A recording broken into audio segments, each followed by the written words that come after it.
स प्रियंताम प्रियंताम बुद्ध नवग्रह देवता श्व प्रियंताम प्रियंताम इन सत्य भवनेन्द्र देवता श्व प्रियंताम इन देवता प्रियंताम श्व प्रियंताम देवता श्व प्रियंताम श्री चतुर्विंश यक्षेश्व प्रियंताम जो शासन देवता श्व प्रियंताम श्री कमलवास्य देवता श्व प्रियंताम नवग पंचति देवता श्व प्रियंताम नवग्रह हेमेन्द्र देवता शिव प्रियंताम शिव प्रियंताम पंचरत्न देवता शिव प्रियंताम अतितरगत विकल्प संपन्न सकल सिद्ध समूह शिव प्रियंताम प्रियंताम गुणधनंदी नाम देश अपने अपने नाम लीजिए, परिवार का नाम लीजिए। संपत्ति रस्तु तथास्तु सिद्धि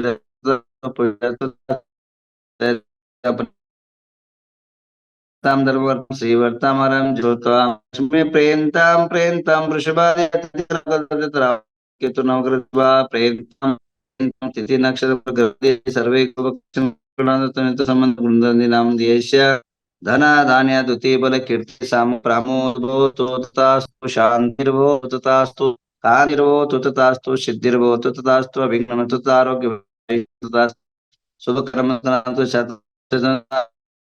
त्वं काम समय पुण्यं धर्म वर्तम प्रारंभम शुभा। ओम नमो रते भगवते पाशं प्रवण तस्मन् सदानंद सनंद सुखाय सिद्धं अस्माकं गुणवन्दी नाम दियेच मृत्युं कामं च लेकां च न क्रोधं च न पैरं च न सर्वग्रि सस्वं च न सर्वस्कं च न सर्वयं च सर्वयं सर्वं च चाम परमन्तं च न सर्वसुलोकं च न सर्वं जयशुमारिं च जयमारिं च कलपत्र पुष्पमारिं च निमिन्दं सर्व फलराष्ट्रमारिं च सर्वमिन्द सर्व पुरुवेतल शाकनं स वेदनीयं सर्व मोहनीयं सर्व कर्मण सदुर्गतं च निमिन्दं ओम दर्शन महाराज चक्र विक्रति कुल सुरशांति कुरुकुरो जनानंदम कुरुकुरो जीवानंदनम कुरुकुरो राजानंदनम कुरुकुरो बभ्यानंदनम कुरुकुरो स गोकुलानंदनम कुरुकुरो सर्वनाग सामन शोभानंदनम कुरुकुरो सर्वलोक सत्तम कुरुकुरो सर्वानंदनम कुरुकुरो शीघ्रं सर्वमानम स्वाहा। ओम नमो ते भगवते श्रीमते प्रश्न शेषकुंद शांति शांतिकर स्वरूप सर्वग्र सर्वलोक ओम नम ह्रीं वृंदानंदी नाम देश शांतिम कुरुकुरो तुष्टिम कुरुकुरो सिद्धिम रिद्धिम सिद्धिम कुरुकुरो स्वाहा। जय मंत्र जाप करते हैं। ओम राम नमो अरहंता नमो ह्रीं नमो सिद्धानम ओम रूम नमो आर्या नमो रूम नमो अज्झा नमो र नमो वेश बसावनम मृत्युम गाते गाते आयुष्वर देवर्दय स्वाहा। ओम रामो नमो ह्रीं नमो सिद्धानम ओम ह्रीं नमो आर्या नमो ओम नमो लोभे सर्व मृत्युम गाते गाते देवर्दय स्वाहा। ओम राम नमो रहंता नमो सिद्धानम सूर्य नमो जन साव नमो रिद्धि वृद्धि समाहितम स्वाहा। आइए अभी जो है शांति चल रही है और बड़ी आप सबके नाम पर जितने भी लोग हैं देशवासी चाहे बीमार हो चाहे जन्मदिन है निःशुल्क रूप से शांति धारा चलता है और आप शांति धारा के अंदर जो जॉइंट होते हैं उनके नाम पर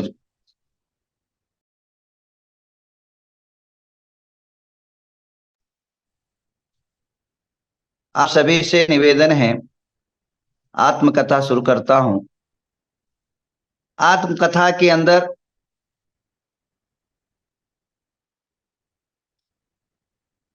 संघपति श्री कांतिलाल जवेरे बनते हैं। कांतिलाल जी जवेरे आचार्य शांति सागर जी महाराज के संघपति रहे थे और हर यात्रा करने की भावना सभी साधुओं का बनने के बाद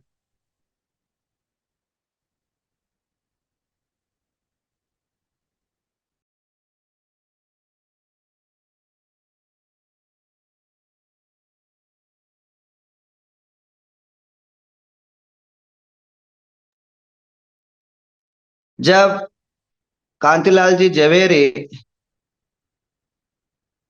सभी साधुओं की भावना जानी और आचार्य जी का मार्गदर्शन पाया तो पूरा अर्थ सहाय करने की संकल्पना ने, या उस टाइम बड़ा सबको ले जाना, बड़ा बहुत गिने चुने लोग थे। और रमेश चिड़िया भी वो अर्थदाय करे तो पूरा अपने के भाई, वे भी पूरा परिवार के सहित जो है शामिल हो जाते हैं। यात्राएं आरंभ होती है। यात्रा में साधु की बहुत सारी कठिनाई रहती है। यात्रा आप लोग देखते हैं, आप 4 दिन की, 5 दिन की, 10 दिन की यात्रा करते हैं तो स्वास्थ्य, वातावरण और पर्यावरण, प्रकृति, शीत उष्ण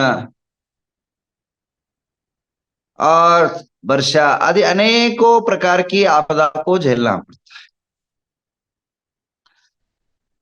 यात्रा मतलब यात्रा होता है, वहां सुविधाएं कम, दुविधाएं ज्यादा ही रहती है। और दिगंबर साधा विहार होने के कारण कई जगह जगह मिलती है और कई जगह नहीं मिलती है। इन प्रकार के समस्याएं बहुत झेलनी पड़ती है। कई बार खुद होकर के जगह देने के लिए कई श्रावक आगे आते हैं, कई अन्य धर्मी लोग आगे आ जाते हैं, कई लोग विरोध करते हैं यहाँ नहीं आना। और कई जगह कैसा होता है, जानबूझ के जो है परेशानी करनी करते हैं। कई कभार रोड में भी सोना पड़ता है। ऐसे भी कई बार मौका आते हैं। मुझे याद है घटना, जब बंबई की यात्रा आरंभ हुई थी महामस्तकाभिषेक के लिए, और उस टाइम वो जो घाट है, बंबई का जो घाट है पलवल के बाद, वो बड़ा घाट था। और घाट में सामान्य यात्रा से ये थोड़ा यात्रा ज्यादा दुविधा कर होता है, और चढ़ाई जो होती है वो छाती पर आता है और पैर की पिंडरा को पकड़ता रहा, छाती पर तोड़ पड़ता है। इसलिए जो चलने की स्पीड है वो आधा हो जाता है। अगर सामान्य तौर पर श्राद्धु लोग जो है 1 घंटे के अंदर 5 से 6 किलोमीटर की यात्रा कर लेते हैं, घंटे के अंदर। और कितना घंटा प्रवास करते हैं उनके ऊपर है। अगर कई लोग व्हील चेयर से करते हैं तो 7 और 8 1 घंटे के अंदर प्रवास कर सकते हैं। तो अचानक उस हिसाब से एक प्लानिंग बनाया जाता है। उस हिसाब से करा गया गया था कि 40 साधु जो है विहार कर गए। और अचानक क्या हुआ, जहां यात्रा रात को रुकनी थी, अचानक वहां फिक्स किया गया था। उस घाटी में कोई भी घर नहीं था, एक ही घर था, बड़ा एक बंगला था। और पहले उसने हाँ किया, और दिगंबर साधु को देखने के कारण, दिगंबर साधु से ईर्ष्या होने के कारण उसे मना कर दिया। अब 40 साधु, अभी आगे 15-20 किलोमीटर तक कोई घर नहीं था। और पूरा रोड के अंदर ही, जब रोड के बाजू में जैसे फुटपाथ टाइप का होता है, जो भी व्हील जो भी वहां पूरा आजू बाजू में घाट था, आजू बाजू में भी जगह नहीं था। पूरा जो है रात भर, और बंबई के बच्चे ने रात भर पहरा दिया, गाड़ी आती जाती हाईवे पर था। हाईवे के ऊपर जो एक 5 फुट जगह रहती, उसी के अंदर सभी साधु सोए। ऐसे कठिन घटनाओं से गुजरना पड़ता है। और शिखर जी यात्रा में भी समस्या ये रहती है कि वहां उस टाइम तो पता नहीं, उस टाइम पर दूर दूर तक कोई घर व्यवस्था नहीं थी। संघपति लोग टेंट के माध्यम से और व्यवस्था करते थे। और सभी जगह जगह की यात्रा करते हुए, सभी तीर्थों की वंदना करते हुए, मांगी तुंगी आदि, नागपुर साइड बड़े संघ। और नागपुर के अंदर एक बड़ा समस्या निर्माण हो गया उस टाइम, अब तो कम है। पहला जो है वहाँ काजी का बोलबाला ज्यादा हो गया था। और वो हुकुमचंद एक भारी करके पंडित थे, बाद में बहुत वह थोड़ा सज्जन बने। पहले जो है तो क्रूर टाइप थे, साधु के प्रति विपरीत भाव रखते थे। और उन्होंने उस टाइम एक कांजी पंथी के एक श्रावक एक अशुभ कार्य कर डाला, जो साधु और समाज के लिए भी अच्छा नहीं थे। कुत्ते के गले में ये डाला, पट्टी डाला, साधु ये कुत्ते लोग आए, इनको आहार दो। इतनी बड़ी घटना जिसने की, उसका परिणाम केवल 4 दिन के अंदर उस आदमी की खून की उल्टी होने लगी। और वहां जितने भी मंदिर थे, सारे मंदिरों से जितने भी कांजी पंथ के सिद्धांत थे, पुस्तक थे, हटा दिया और प्राचीन सिद्धांतों को स्थापना किया। अनेकों उनको आह्वान में बुलाया गया था, उनका पंच कल्याण चल रहा था। एक बात ध्यान रखिए, मेरा एक ही कहना है, कितना ही ढोल भोल बजाओ, अगर दिगंबर साधु से संस्कारित अगर मूर्ति नहीं होती, वह कभी भी जो है पंडितों से कभी भी वो मूर्ति प्रतिष्ठित नहीं होती। अगर एमबीबीएस डॉक्टर है तो वही सर्जरी कर सकता है, बीकॉम किया हुआ कभी जो है अगर मेडिकल का सर्जरी करना चाहे तो संभव है क्या? कभी नहीं। विमान का पायलट है, वो पायलट ही जो है विमान को चला सकता है, ट्रैक्टर चलाने वाला कभी भी विमान नहीं चला सकता। अगर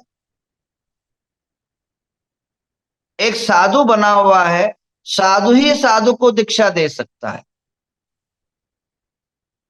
आप श्रावक लोग साधु को दीक्षा दे सकते हैं क्या?